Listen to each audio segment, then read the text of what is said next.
introduce Dr. Paul. He's here with his wife Carol of 50 years. And I want to thank them for having such a wonderful family. They have 5 children, and of course one of them is the great senator from Kentucky, Rand Paul, who's my favorite senator. Yeah! Let's all welcome Dr. Ron Paul.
Recognize my wife, Carol.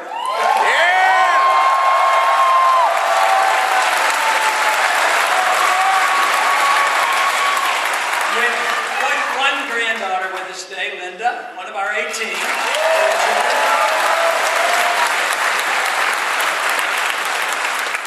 But I want to thank all the veterans for coming. This is a real honor for you to come and share this time with us. Thank you very much. Also, I want to thank Justin for the introduction. You know, I met Justin a couple years ago. He was a state rep, and somebody came and told me that, you know, he votes a lot like you do. Sometimes he'll vote all by himself. A man of principle. I'm delighted he's in Congress. Let me tell you.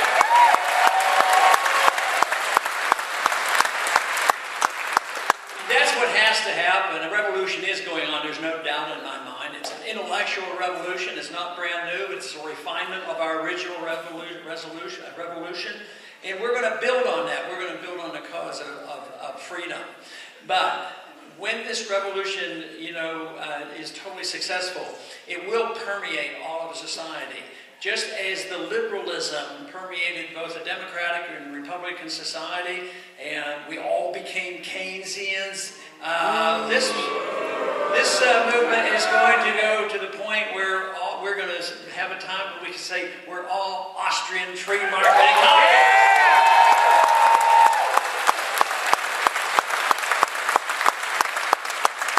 But in the meantime, right now, our vehicle is a particular election going on, and it's in the Republican primary, and a very powerful message can be sent by winning this election.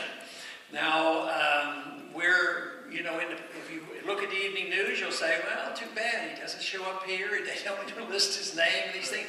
But right now, we are second in numbers of delegates actually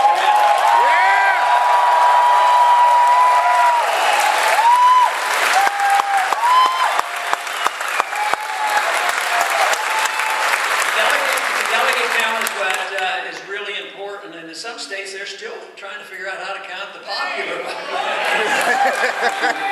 But our organization is doing the job as necessary and working through the process, which I hope can happen here in Michigan as well. But I'm excited about what's happening because the country has certainly changed. In the last 5 years, I believe it has changed for the better. The number of people now waking up, both young and old, and saying enough is enough, it really shows that the country is way ahead of Washington. Washington is still sound asleep. Now, let me tell you, they don't know you exist out there. That's our job, and that's why a good showing and winning an election and doing well in these primaries is so important. We need to wake up Washington, D.C., for they're sound asleep, and they need to hear our message loud and clear.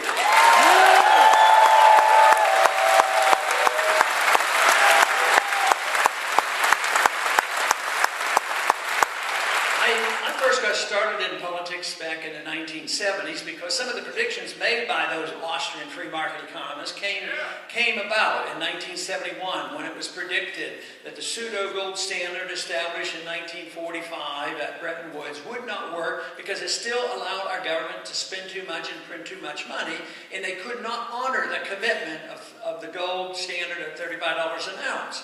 So in a way, on August 15, 1971, it was the initial stage of the declaration of insolvency or bankruptcy of this country. Now, we've lingered for a long time, and we have perpetuated and propagated the system we have, but all it has done is perpetuate debt. Now, because the debt has been allowed to build up, and it's not just domestic debt, it's worldwide debt, is we now are in the biggest debt crisis in the history of the world. And it's been perpetuated by the dollar standard, this ability for us to issue the reserve standard of the world and live off that. But economic law is more powerful than governments, and this system will change because they can't stop it. So, but although this was known for many years, it was coming, and the 1971 announcement was well known, and the bubbles that have been formed over these last 40 years, that has all been known. But we seem to struggle and get out of the recessions and depressions that we've had, but it's always been with more spending, more debt, more inflation, until we got to the point where the debt was uncontrollable and unsustainable. Today, there's a semblance of prosperity in this country, though the unemployment rate is much higher than the government will admit. There's a semblance of prosperity, but it's all based on debt. And this is why the debt crisis is at our doorstep. If you look at the debt per GDP, our debt is bigger GDP-wise than the Greek debt. That's how serious it is. We literally own, our national debt is $16 trillion. We owe foreigners $3 trillion.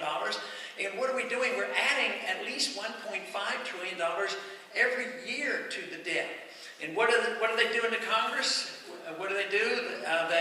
They twiddle their thumbs. They say, oh yeah, we're worried about it. But you know what they don't do? They never cut anything.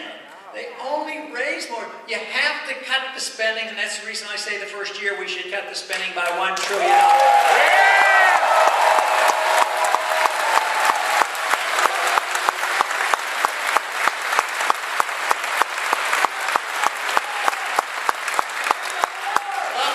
A lot of people worry about cutting $1 trillion and it might hurt the economy, but it isn't so much spending the money. Who gets to spend the money? If there's $1 trillion floating around being spent, wouldn't it be much better if you got to spend your own money and not the government and the bureaucrats?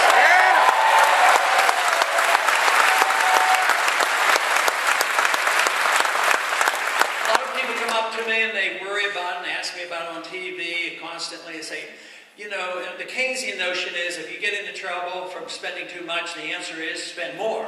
And so they say, wouldn't this be a terrible time? And even Bernanke, can you remember that guy's name? Bernanke? He has been challenging me, not by name of course, but he said these people, whoever they are, maybe somebody in here, these people who say that we have to cut spending in the midst of a recession, this is very, very dangerous. You can't do that. But the question is only who quits the spending. If we get to spend the money instead of the government, that makes all the difference in the world. But the only way this can come about is we have to address a very important subject, and that is what the founders asked themselves, and they had a revolution, wrote a constitution.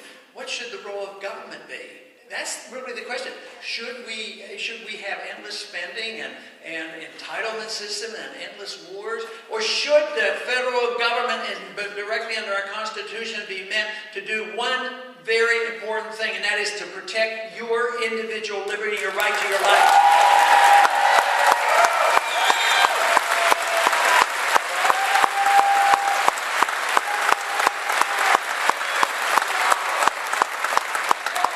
We've drifted a long way from that, and in the last 100 years, I would say we have really slipped dramatically away, and we're at a crisis point now. But something really important has happened approximately 5 years ago when the financial crisis hit. Most Americans woke up to this. Congress, like I say, they're not awake yet, but the American people woke up and they know there's something very serious going on. And also, during this period of time, the American people, by a large majority, have now come around to the point of saying these wars that we're fighting in the Middle East and around the world make no sense whatsoever. Yeah.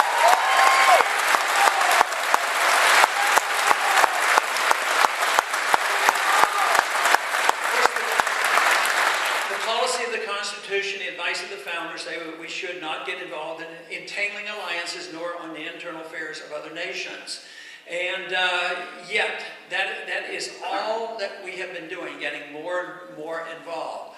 But if that is not our role, what should the foreign policy be? It should be a friendship and trade with people. Sure, there's some bad people out there, but when we're a perfect nation and set a perfect example for the world, then maybe we can do some talking. But quite frankly, if we have a perfect nation here, or a much better nation that is prosperous and free and safe and sound money, maybe, just maybe, the other countries would want to follow us, and we wouldn't have to try to force other people to live like we do.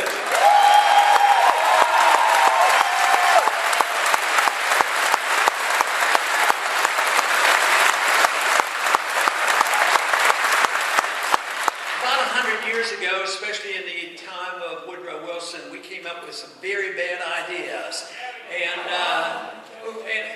we've been suffering ever since. So the stage was being set for ushering in the age of big government, the undermining of the currency, the change in foreign policy. It was Woodrow Wilson said, "It is our moral obligation to make the world safe for democracy." And look how many people have died. I mean, you have this World War I and II and Korea and Vietnam and the Middle East and constant.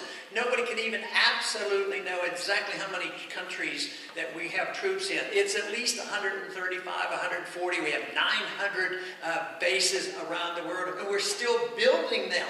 So this whole idea that we have to do this is such a dangerous economic idea, because you know, in the last 10 years, these wars have caused us to accumulate $4 trillion additional debt because of these wars. And quite frankly, I do not feel safer because of it. I feel more in danger because of it.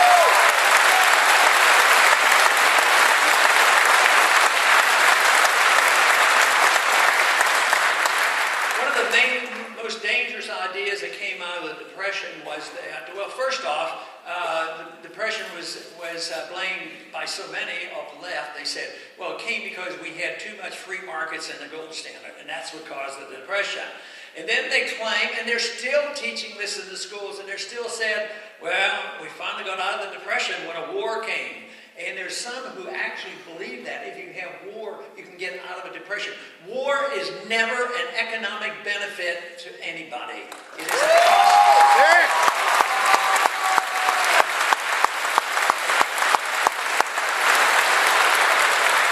The only argument they can use is there's less unemployed, but being unemployed is not quite as bad as, you know, going overseas and dying for some reason that is not important to our national defense. So this is the crisis that we have faced, that we've overextended ourselves, and we have to make this decision. For me, it's very simple. We should mind our own business and just come home. Yeah.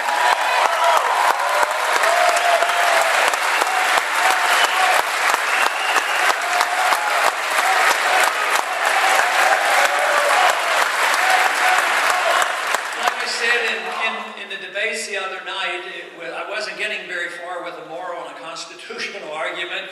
I couldn't convince the other candidates, but I tried the economic argument. And indeed, there is a strong economic argument if you even ignored the other arguments, which should be enough. But the economic argument is so vivid when you think about the Soviet Empire. They collapsed because they were so foolish as to invade and occupy a country like Afghanistan. Can you imagine?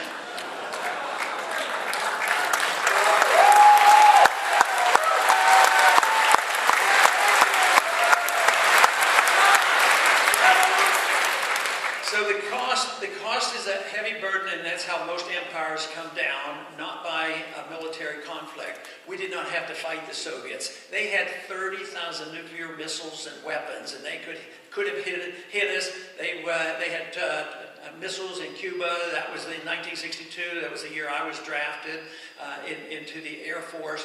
But today we seem to have this burning desire by a small minority in Washington who are able to convey through the media and the propaganda, this war propaganda, that we have to go to war against a country that doesn't even have a nuclear weapon and might not get one, but they said they could, so therefore we have to go to war. And of course, this is the drumbeat of war, what's occurred against Iraq, all based on falsehoods and disinformation, and we go there and find out, well, they didn't have weapons of mass destruction. Now we've turned that country over to the Shiites, who are allies with the Iranians, and at the same time, we continue to pursue this at great risk. But we're now doing the same thing with the Iranians. The war drums are beating, and every single day it's war propaganda. We are not under a threat by the Iranians. If the Soviets weren't enough to have a conflict with them when they had so much in the height of the Cold War, this whole idea that we have to have another war, it will bring us down financially, and we have to wake up and tell our representatives, we don't need another war, we need less war.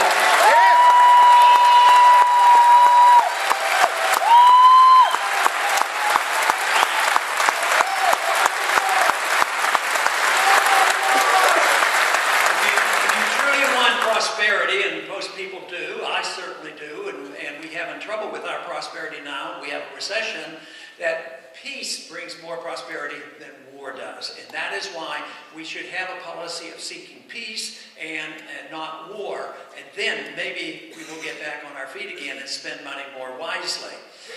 But the conditions under which we live today, whether it's the war conditions of what's going on overseas or the post 9/11 atmosphere, we live in very difficult times because they were able to use 9/11 as a tool for doing things that they had already planned to do.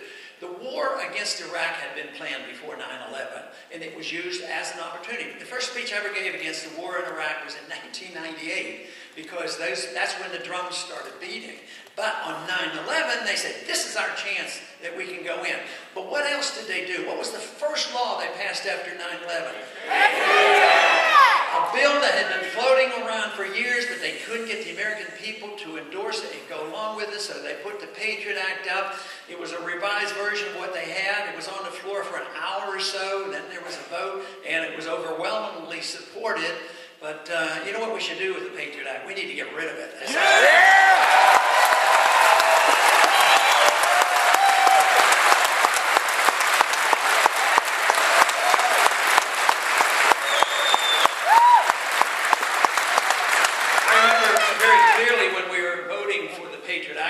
Sitting next to another member, and he was voting for it. And I said, "Why are you voting for this?" I said, you haven't had a chance to read it." He said, "Oh, I know." I said, "There's going to be some really bad stuff in here." He said, "Well, I know that." And I said, "Well, why are you voting for it?" He says, "How can I vote against the Patriot Act under conditions of post 9/11? He says, "How would I explain it to my people back home?" I said, "I don't know, but I believe that's your job, to go home and tell them why you're..."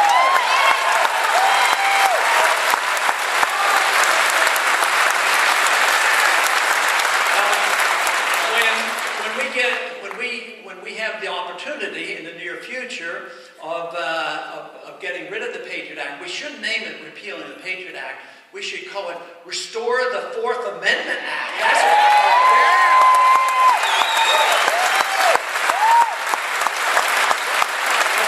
what the atmosphere has certainly changed with no need to go to a judge or a proper method to get a search warrant. There's no privacy left. The government's getting more secret. The whistleblowers get imprisoned. There's more secrecy now, and there's less privacy.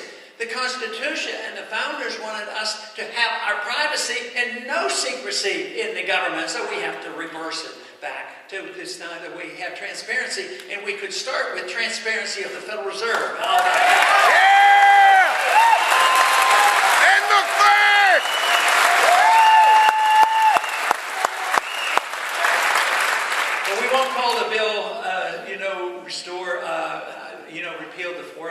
Repeal the Patriot Act, we'll call it Restore the Fourth Amendment, people will get the message then. But the atmosphere is not good. War times, there's more abuse of civil liberties, but now we're told we're in perpetual war forever, any place in the country. It's a war against potential terrorism, and they can't define terrorism. Terrorism is still defined in the dictionary, in our code and international code, as a criminal act. But now we have drones all over the world. We bomb any spot that we want, and then we wonder why we have enemies around us wanting to do us harm. We invade their countries, we occupy their countries. There's a lot of collateral damage and people die, and then they wonder why they might be annoyed. And then I imagine a few of you heard the response at one of the debates when I suggested, why don't we think about foreign policy with a golden rule attached to it? Yeah!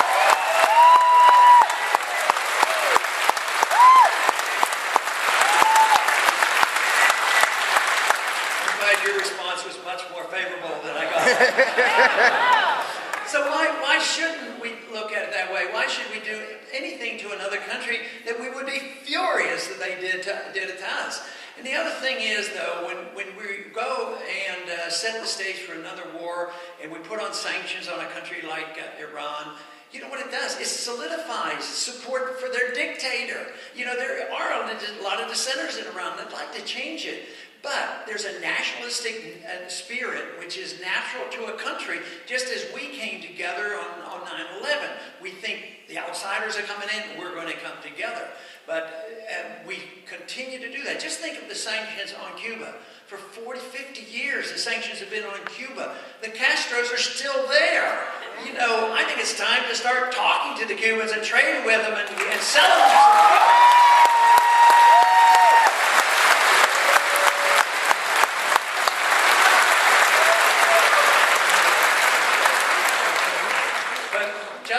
The National Defense Authorization Act, and that is indeed their piece of legislation. So what they're saying now is that there is no, they repealed posse comitatus. Now the military can arrest for civil problems and enforcement of any law. But the worst part about this is they can arrest any American for any reason without any charges and deny an attorney, no court, no trial, and put in a secret prison. I mean, this is not what America is supposed to be about. And I cannot see how we can survive this country if that doesn't get out on the table. And just think, how many times have you heard it in those 22 debates? How many times did it come up? It was barely a mention when I brought it up, but no challenge on civil liberties or this abuse of liberties by our executive branch. So this is a major problem for us. And also the president, a year ago now, February of last year, he unilaterally said that the president, because he's the commander-in-chief, he can assassinate American citizens. I mean, where did this come? You know, in the National Defense Authorization Act, they use the term associated forces. Those are the people that are associated with problems. That makes it a legitimate target. So you might say, oh, well, that's okay. That means just if you're a really bad guy or you're dealing with a bunch of criminals, then you're an associated force. But in this day and age, an associated force might be donating money to a group. You might not know exactly how they spend the money. It might be visiting a website. It might be getting emails. It might be attending a meeting. What if you happen to go to a meeting and the meeting is mainly designed to preach a message about more peace and less war? That might make you a subversive. The fact that you can be arrested is just an outrage. The worst criminals in the world have been given trials. Saddam Hussein even had a trial, you know. Adolf Eichmann got a trial. Nazi war criminals got trials. Timothy McVeigh got a trial. But now to assume that without charges even made, that we can do this. This is a very serious infraction about what we're supposed to be all about. But there are other things that have been challenging to our civil liberties too. And it's another war that is more of a domestic war, but it's a vicious war too on our liberties. Of course, by many, endorsed by many for good intentions, but it's been 40 years now that they've been fighting this modern day war on drugs. It doesn't work. We ought to give up on that and quit spending money.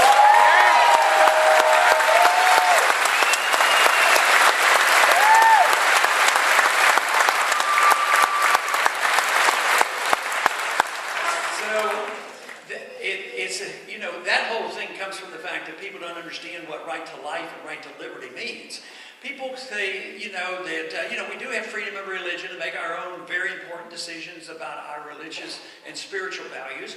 And we're still allowed to read some controversial books. You can go to the library and read about communism and very, very dangerous religious and political philosophies that literally led to killing of millions of people. But we're allowed to do that. But one thing that you're not allowed to do is put into your body at will whatever you want to. You have to ask the government what you can do. They're even to the point where you're not even allowed to drink raw milk unless the federal government tells you you're allowed to drink raw milk.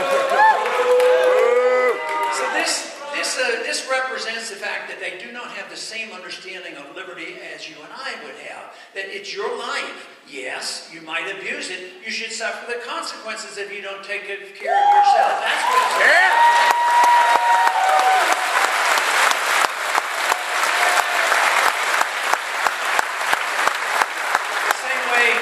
In economics, if you don't do a good job and you overextend yourself and you get into trouble, you certainly shouldn't get a bailout from the U.S. government.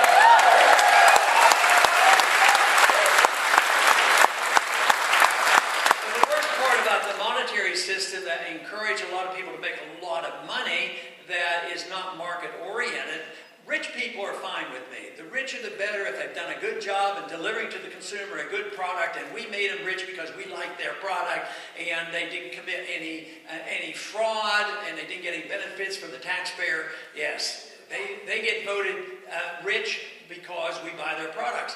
But unfortunately today, the very rich on Wall Street are benefiting from a monetary system which serves their interests. Just the destruction of money, the devaluation of currency, the systematic undermining of our dollar requires that a transfer of wealth will leave the middle class and go to the very select few. And that's been going on a long time. But just think of what happened when the crisis hit. They got the bailout, and the middle class got the debt. We ended up owning the debt, all the derivatives. And you know what they're preparing to do right now? They're preparing for us to have the European debt dumped on us, the Greek debt and others. They're dumping that debt on us. And, of course, done in secret. I'm doing my very best. I will have a much better opportunity as president to root out...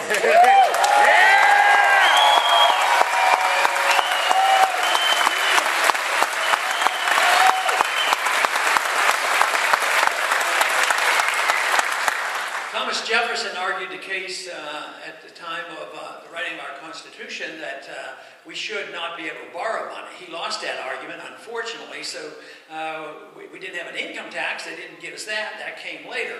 But the fact that we ended up with an income tax and borrowing money, it still wasn't enough. It wasn't deceitful enough. People could figure it out because taxes could go too high and people would rebel. Then borrowing was a delayed payment. Borrowed and paid the debt later on. And that could carry over for a while. But then they had to have this idea of just creating new credit out of thin air, printing the money. And some people suffered more than others. Certainly the middle class suffered, whilst others were benefited. Whoever gets to spend the money first benefits the most. So this was automatic. It was automatic that under these conditions, government would grow. We would have an entitlement system because that's how politicians buy votes. And then we would have a wartime system, a warfare system, where we could borrow and print and spend money around the world, and this would go on for a long time. But it's ending, and that's what we're facing today. And the American people are waking up, and certainly in the last 5 years, more and more people have become aware of this. So this is the very good news. And the very good news also is the fact that a couple groups are coming together and joining us in this effort. There's a group that I like to think about as being a remnant of society that always clung to the truth and knew about it, frustrated at no end because they got disgusted with voting. Either party, same old story, promise one thing. One party says we'll end the war and protect your civil liberties. They do nothing but make it worse. Another party says we believe in balanced budgets and cut the spending, and they do nothing but spend even more money and double the size of the Department of Education, expand government health benefits. So they got disgusted and they more or less dropped out. And there were some, I meet them along the way, they've never been involved. I mean, they've been looking at this for a long time, and they're discussing it. But now, because they're recognizing what's going on, and the message of liberty is coming out loud and clear, they're starting to join us now and becoming politically active, and I think it's great news. Yeah!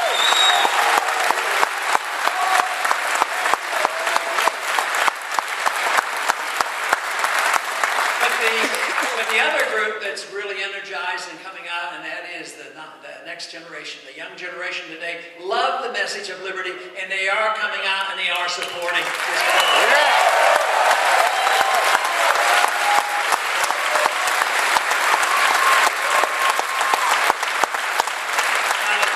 Of course, our obstacle is how we get our message out, because it's not going to be on the evening news. How many of you ever heard anything about the National Defense Authorization Act and the arresting of American citizens? You don't hear that on the evening news.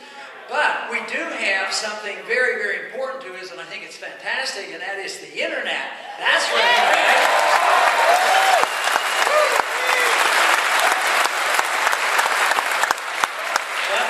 What did they try to do? They had a bill out to stop online Piracy Act. And this was an attack on the internet. But guess what? Because you heard about it and got upset about it, many who had signed on and were co-sponsors, they took their name off, and those bills were removed both from the House floor and the Senate floor.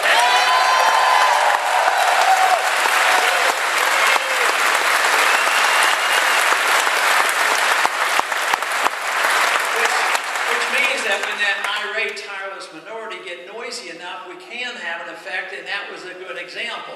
But we cannot be complacent, because they're already trying to go around us, and they think they can do it by treaty. The president now has a treaty he's trying to get the Senate to sign on, where they will have control of the internet.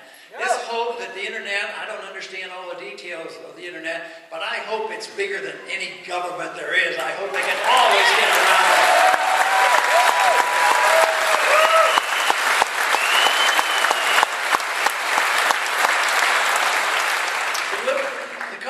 Is a relatively new idea, and I think young people are attracted to new ideas. But a lot of people will accuse me, and I'm sure you've been accused of saying, oh, you believe in the gold standard, and you believe in laissez-faire capitalism, private properties, and this sort of thing. And they will say, you're just going back to the 19th century or so. But you know what? You know what is really old? And that is tyranny. And that's what we have to fight. Yes.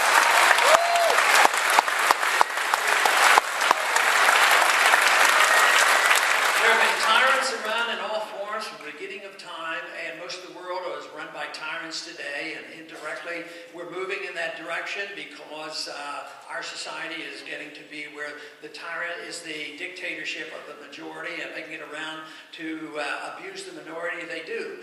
So this has been here for a long time, but we've had this experiment, and it was great success. It was imperfect, but we still had the freest and the most prosperous country ever, the largest middle class. And from my viewpoint, it looked to me like we were throwing away this tremendous experiment. But right now, I'm more encouraged than ever, because I think America is waking up, and they know the other. For practical reasons, some of us are theoretical and say, well, we just believe in liberty, and this is what our goal should be, and this is a natural consequence. But many others are waking up, because whether they're on the receiving end or the paying end, they're waking up and saying, it doesn't work anymore, and we're broke, and they're admitting the truth. That means they're looking at our views, because they can't offer any more, big government program. The 20th century was the age of what was a decade or a century where socialism was proved to be at great fault. And I would like to see, as quickly as possible in the next decade, the proof pudding that interventionism, the planned economy, the paper money system, and this economic planning through monetary policy, all this is failing too. It's supposed to be a soft sell on socialism and welfareism, but the truth is, it's still authoritarianism. It doesn't recognize the value of your life and your liberties. And this is the message that we have to get across, because it will give us the peace and prosperity that we all seek. Yes.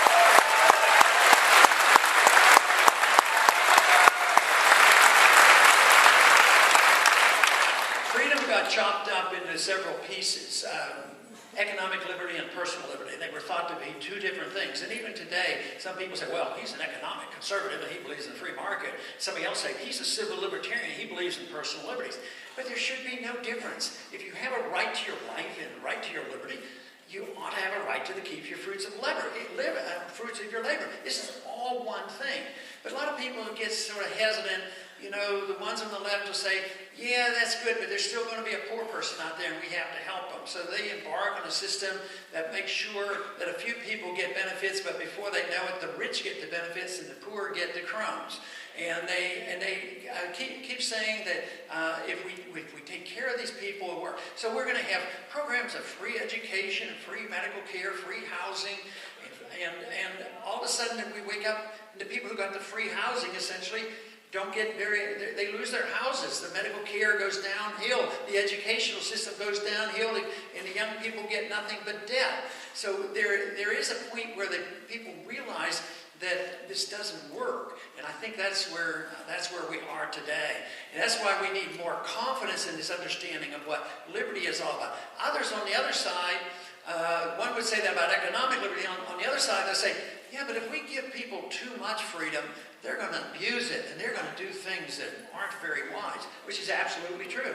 Some will.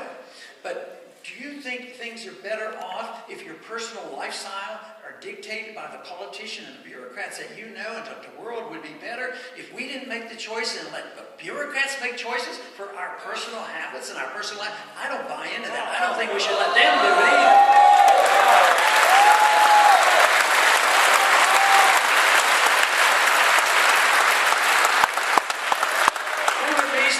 Is that people think if they have too much liberty, they're going to do things that that they frown upon. But it is true. If you accept liberty for yourself, you have to accept liberty for other people, because they may use it. They may not be frugal. They may not do a very good job. They should, benefit if they take care of themselves and suffer the consequences if they don't. In a free and prosperous society, there will be more wealth. There will be less poor people.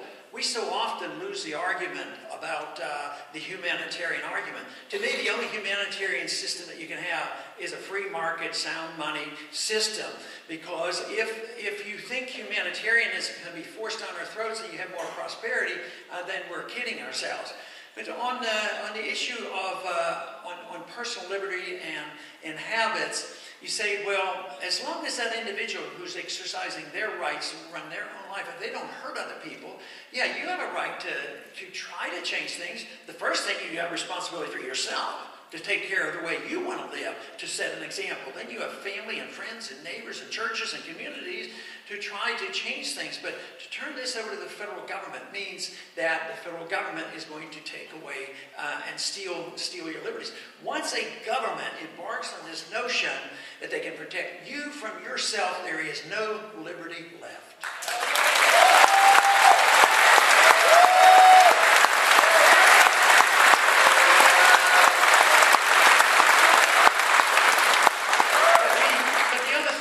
Is if somebody uses their liberty in a way that you don't approve, it doesn't mean you endorse what they do.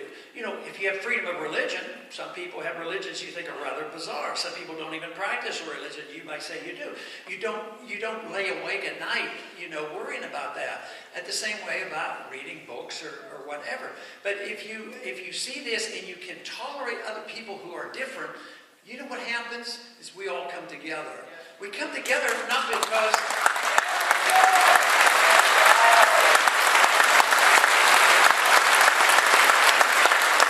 we don't come together because we belong to certain groups. We come together because we're individuals. We want to make up our own decisions, and then we tolerate other people's views. And like I say, as long as people don't use their violence and try to force things on other people.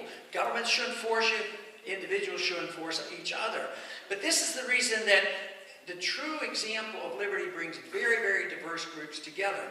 And another thing, if we want to understand this, we have to realize that we don't get our rights because we belong to a group. It sounds good, and we talk about civil liberties and minority rights and women's rights and all kinds of rights and sexual rights. I don't think you need to do anything. I think that's confrontational. I think what you need to do is think of individuals' rights to do what they want with their lives. Yes.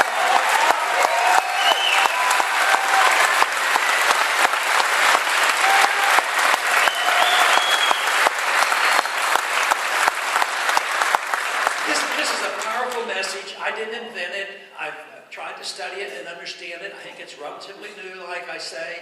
But we can improve on it. We don't have to go back to an old gold standard. We can improve on another gold standard. It wasn't perfect. But the ultimate test of this is what the founder said. Ultimately, it depends on the morality of the people. Freedom doesn't work if the people aren't willing to accept the principles of freedom and assume responsibility for themselves. If they think that all we have to do is get together and hire more lobbyists, see, the business community are the most guilty right now because they have spent more money on lobbying than they do on R&D, and they want to influence government. And so if we had this confidence, it would be completely different. We'd have a very small government. We would have a strong national defense. We would be tolerant of other people. We would have a lot more freedom. We would have a lot more prosperity. And one thing for sure, we would have a lot more peace in the world. And those are my goals: peace and prosperity. Thank you.